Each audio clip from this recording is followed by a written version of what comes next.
Nel 2019 io e Serena abbiamo scelto di prenderci del tempo per noi e affrontare un viaggio in America con un van costruito con le nostre mani. L'esperienza sarebbe dovuta durare un anno. Da quel giorno ne sono passati ben 4 di anni e sono successe tantissime cose incredibili. Abbiamo capito che avremmo voluto sempre più tempo per conoscere noi stessi e il mondo. Le persone e i luoghi che abbiamo incontrato sono un patrimonio inestimabile che rimane custodito nella nostra anima e inoltre non occupa spazio. Siamo minimalisti. Comprare cose che non ci servono ci ha fatto capire che potevamo impiegare le nostre risorse per viaggiare e trasformare tutto questo in un lavoro. Le capacità di adattamento si sono sviluppate a tal punto da riconnettersi con la natura e ritrovare il legame con la terra attraverso i popoli indigeni. La nostra mente si è aperta. È in posti come questi che mi capita di pensare a come si sia evoluto questo viaggio e ringrazio sempre ogni giorno di avere il privilegio di essere qui e di poterlo raccontare.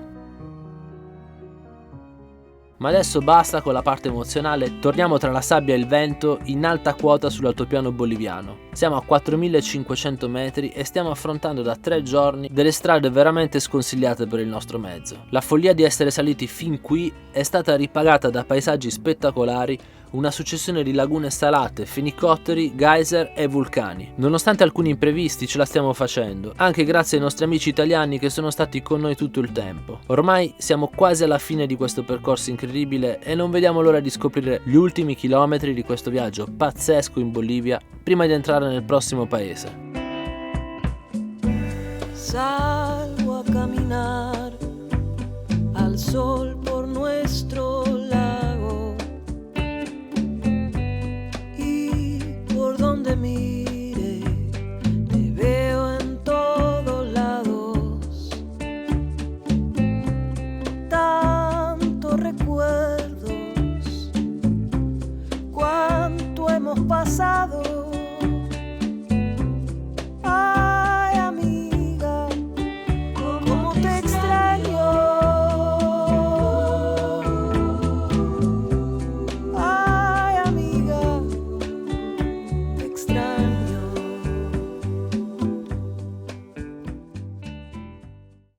Buongiorno ragazzi, oggi ci troviamo a 4400 metri. Dopo aver visto i geyser ci siamo sistemati per la notte in questa laguna e questo posto è veramente speciale perché in questa laguna passano tantissimi lama e ci sono i fenicotteri veramente vicini a dove abbiamo dormito. Adesso sto riempiendo l'acqua termale perché c'è finita l'acqua.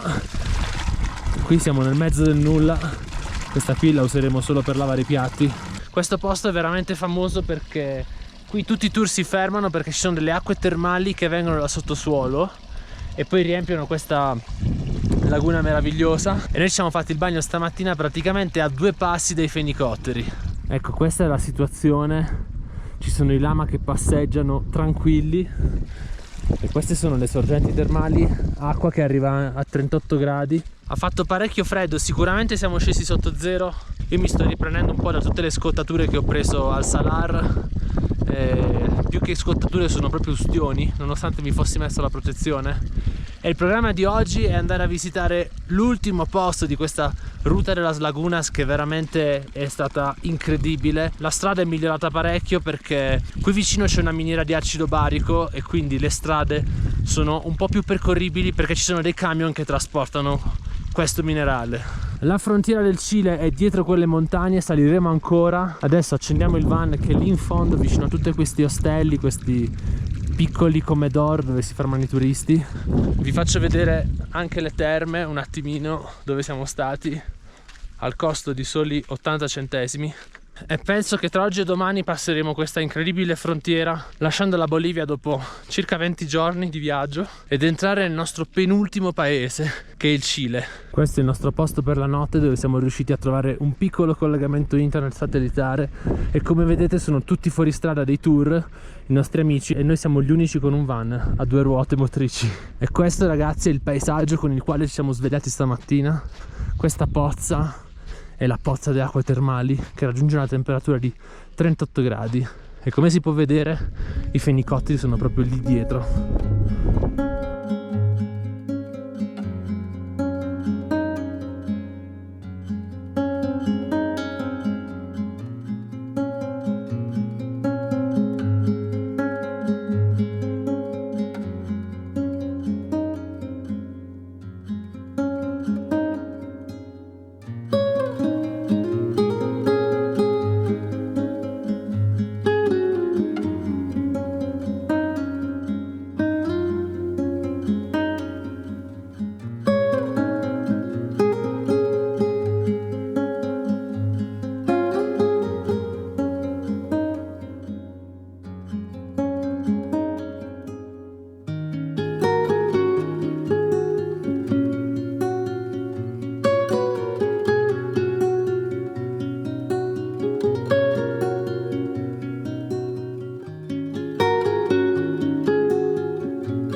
questa strada non finisce neanche un secondo di sorprenderci per tutte le attrazioni che ci sono. Pronti per partire? Sì. Buon. Andiamo. Oggi ci stiamo muovendo più tardi del solito. Abbiamo passato molto tempo qui alle terme, con la consapevolezza che ormai il peggio era passato. Il nostro van è a posto e la strada ci stava conducendo tranquillamente alla prossima destinazione. Davanti a noi il confine geografico tra Cile e Bolivia. Devo ammettere che ci stava già mancando tutto questo e decidiamo di non andare direttamente in frontiera, ma di dedicare un'ultima notte al cospetto della Laguna Bianca e della Laguna Verde. Queste lagune cambiano il loro colore nel corso della giornata e dei mesi. Sorgono alle pendici del vulcano simbolo di questa riserva, il Licancabur. È davvero un'ottima occasione per passare l'ultima sera con i nostri amici che domani dovremo salutare. Infatti le nostre strade si dividono. Arrivare qui è stato per noi un grande traguardo e una prova tangibile del lavoro di squadra.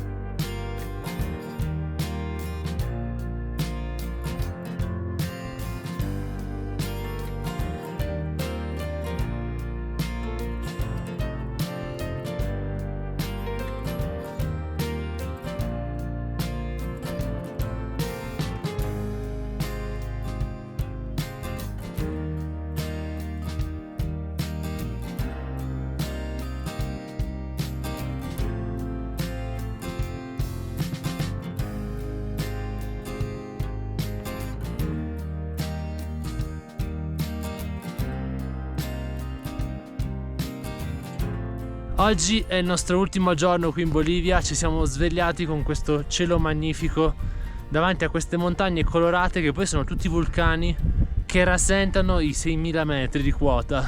Le condizioni di vita e di viaggio non sono per niente facili perché fa molto freddo di notte. Stanotte abbiamo toccato il minimo storico da quando siamo tornati in America, ci sono stati circa meno 5, meno 6 gradi. Infatti un po' d'acqua ghiacciato. Nirvan per fortuna si è acceso stamattina, infatti sto aspettando che si stia riscaldando per bene. Ieri poi abbiamo visitato la Laguna Bianca e la Laguna Verde, che sono diciamo un'altra attrazione di questa lunga strada sterrata della Rutas della Laguna qui in Bolivia. I paesaggi che abbiamo potuto ammirare sono meravigliosi, tutti a quota di 4.300 metri, la quota in cui siamo tuttora. Penso che siano paesaggi unici al mondo, perché vedere queste lagune così colorate di fronte a queste montagne con vari minerali non è cosa per niente di tutti i giorni. Pensando poi che questi posti erano tutti sott'acqua e che sono emersi, quindi con un dislivello di più di 4 km, infatti si trovano ancora delle spugne, dei coralli e ovviamente il sale che non può che venire dal mare. In questo momento mancano 11 km alla frontiera, dovrebbe essere una frontiera molto facile e la più alta a cui passeremo, circa 4.700 metri di quota, per poi andare in direzione Cile. San Pedro de Atacama sarà la nostra prima destinazione, quindi adesso vediamo come va. Non vedo l'ora di conoscere questo paese, anche se ci hanno detto che è veramente molto costoso, quindi non so quanto ci staremo. Questo è il posto in cui abbiamo dormito stanotte, devo dire uno dei migliori perché c'è questa barriera di vento protettiva. Qui il vento è un grande problema, i nostri amici stanno finendo di gonfiare le gomme, la dogana si trova in quel punto dopo la Laguna Bianca. Loro viaggiano a bordo di un Nissan Pathfinder comprato in California. Che ci racconti di questo mezzo? È un delirio, va dappertutto. Se hai cuore ti porta ovunque. E praticamente hanno qui la zona notte dove ci sono 2 sacchi a pelo, ecco, targa California.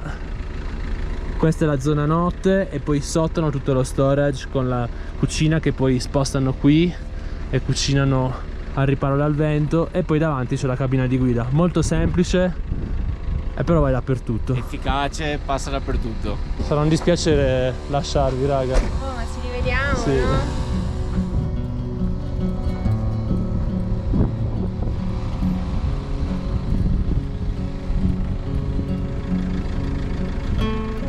Nirvan è un vero guerriero, tutto impolverato e ha affrontato dune di sabbia clamorose che non sono fatte per lui. Adesso qui si sta scaldando tutto, controllato i livelli, non è mai stato così impolverato dentro.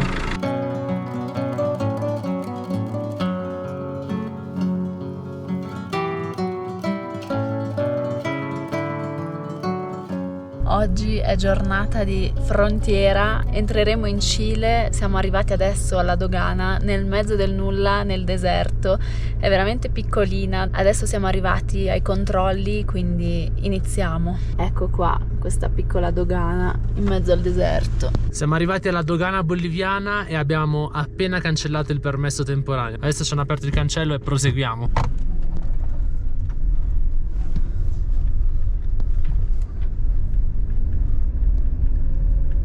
Eccoci arrivati al confine, questa è la migrazione, c'è anche un ciclista, un impavido che sta facendo il passo a 4400 metri, protetto dal vento da questa macchina.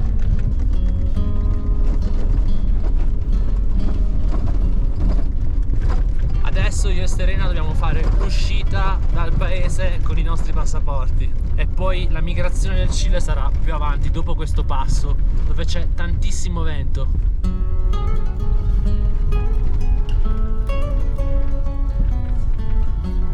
Bussiamo alla porta, vediamo chi sta qua. Ah, ecco. Buenos días. Siamo usciti dalla Bolivia, adesso dobbiamo dirigerci alla migrazione cilena. Questo è il punto più alto tra Bolivia e Cile, cambia anche la qualità della strada. Lì c'è la Bolivia e qui c'è il pilastrino che dice Cile. È il nostro van parcheggiato proprio alla frontiera, c'è un sacco di vento. La strada difficile sembra finita. Ecco i primi cartelli cileni. 47 km di San Pedro de Atacama e Antofagasta 358. Vediamo un po' dove andremo. Dopo 5 giorni è tornato l'asfalto, anche se un po' irregolare.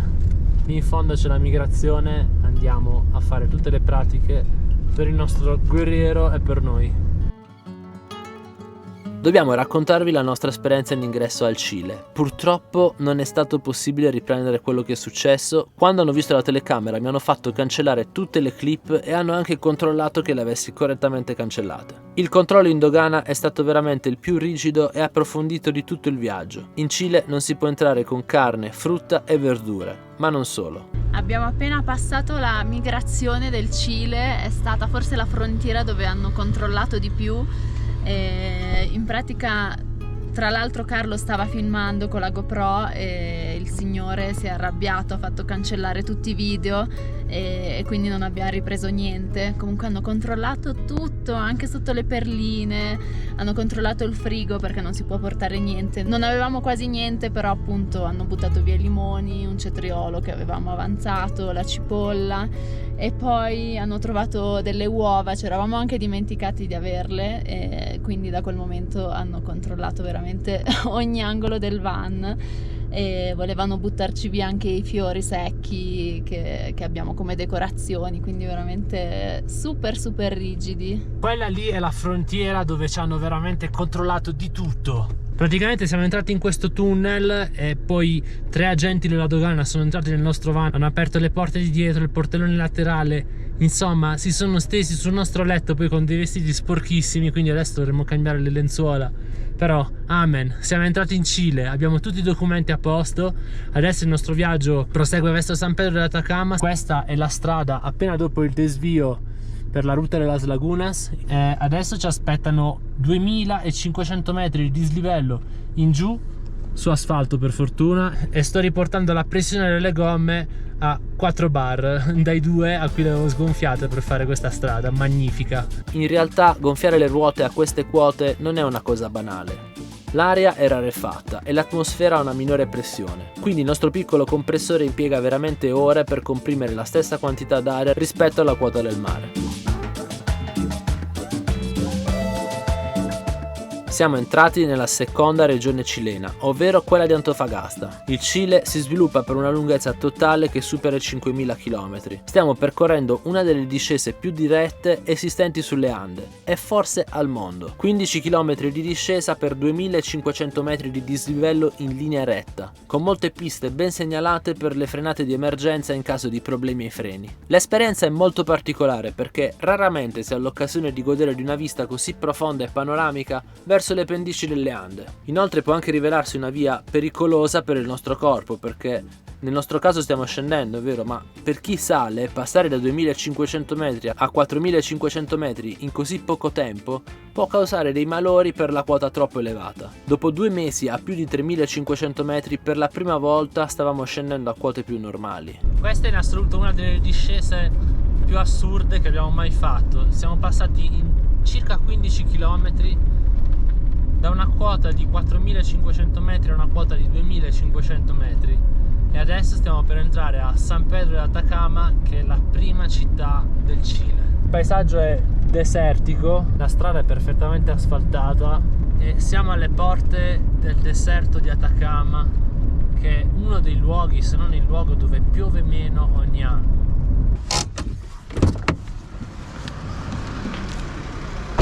Ci siamo fermati al primo distributore di benzina qui a San Pedro de Atacama.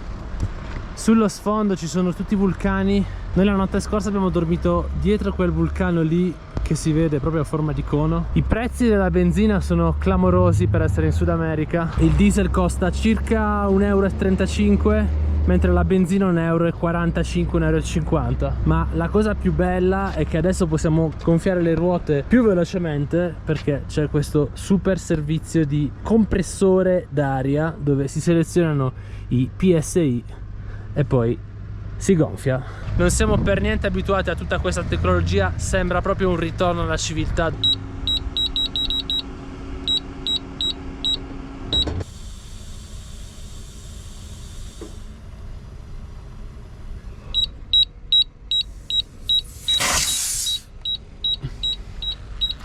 Oltre ad esserci l'autogrill, ci sono non uno ma 2 stazioni di servizio per i ciclisti dove si possono gonfiare le ruote e ci sono tutti gli attrezzi. Questa è la seconda. E poi, cosa mai vista, c'è un distributore di cherosene incredibile con le taniche e il prezzo è di circa 1,20 euro al litro. E c'è anche il parcheggio per ricaricare le auto elettriche e l'energia di ricarica proviene da energia pulita. E qui ci sono i vari attacchi, ce ne sono 3, io non me ne intendo. Abbiamo subito l'impressione di essere entrati in uno stato veramente all'avanguardia, con tanti servizi che in Sud America avevamo trovato solo nelle capitali. Cerchiamo un posto per la notte e ci prepariamo a questa nuova avventura in Cile, il 13° stato del nostro viaggio in van sulla Panamericana.